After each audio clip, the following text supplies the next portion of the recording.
Hello, my name is Chad Palmer and I'd like to talk a little bit about obsessive compulsive behavior.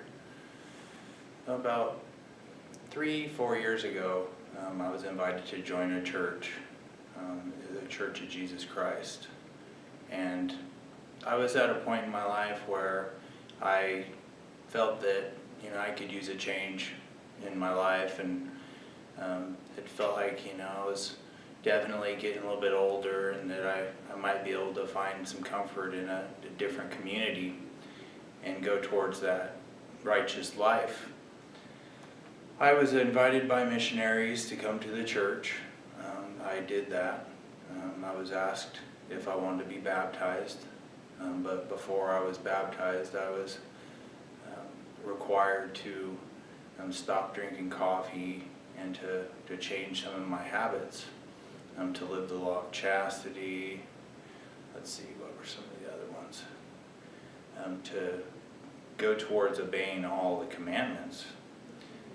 I took in that information and started learning more about it, and I was pretty overwhelmed, to be honest, but I kind of felt that it was challenging and that that was what it took to endure, so I continued on.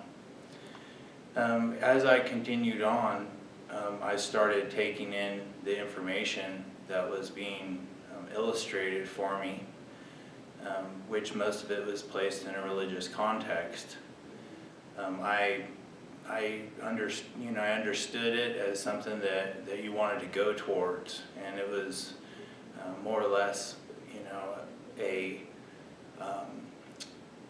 it was a not exactly a requirement, but something that you tried to get closer to, something that you would pursue. So I did that, and I ended up falling in love with some of the ideas that I was hearing about eternal marriage, about making your wife the most important person in the world. And I had even heard discussions where there was a comparison where people had to decide what was more important, their wife or their children, and some of them had said that they would make their wife more important than their children. Just to kind of drive that idea home of how important you have to make your wife. Well, I felt that would require quite a bit of work, along with some of the other ideas that, if you're looking at some other woman in lust, that you're an adulterer, that if you aren't able to make that wife that important, then it's not really going to be that great of an eternal marriage.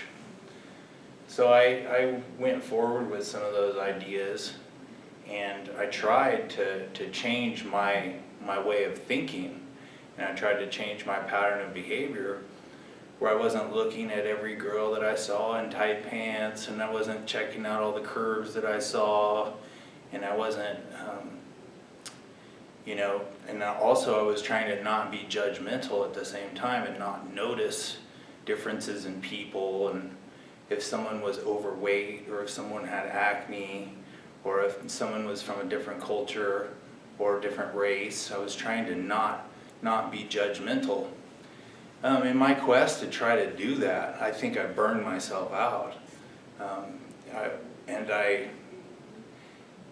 I look back on it and I have to figure out, why did I engage in obsessive behavior?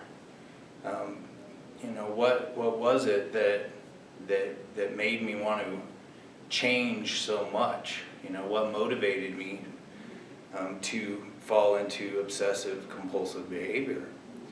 So as I look back now, I feel that I shouldn't keep myself in a community that is constantly trying to apply rules and tell me what to do.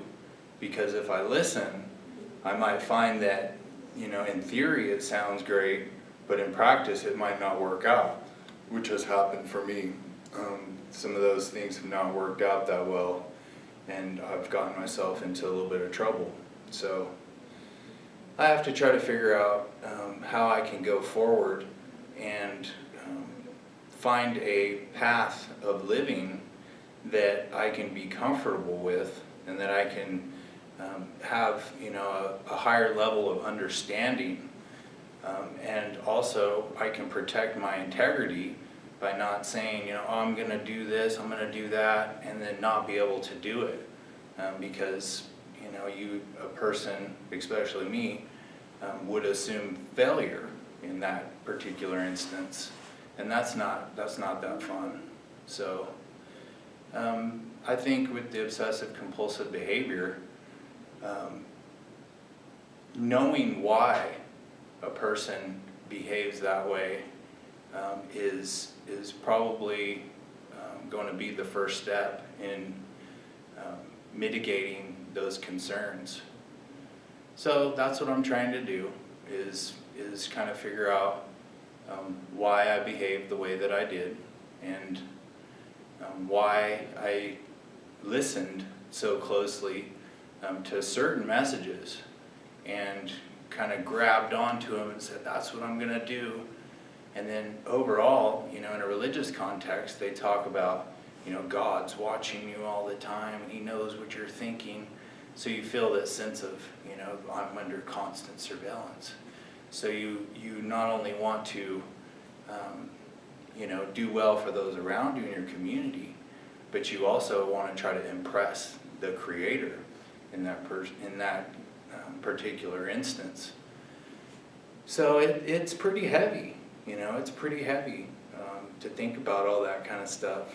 And then I've had to kind of backtrack the way that I was thinking, and, you know, see just how strong beliefs can become, especially when you know, at a ground level, you want to achieve certain results. You know, you want to impress with what you're able to do. You know, it's kind of a you know, a scenario that I think everybody would find themselves in as they try to achieve goals. You know, you want to try to do what's acceptable to that community. And then if you were able to do that, then that community would kind of support you and, you know, say good things about you. So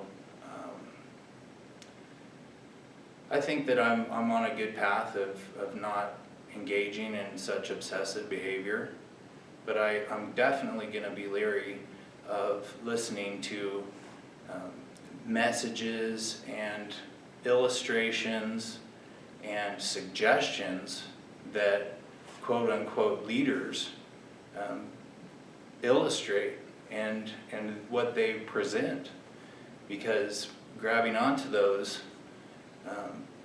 doesn't always work out the way that it's suggested. And, you know,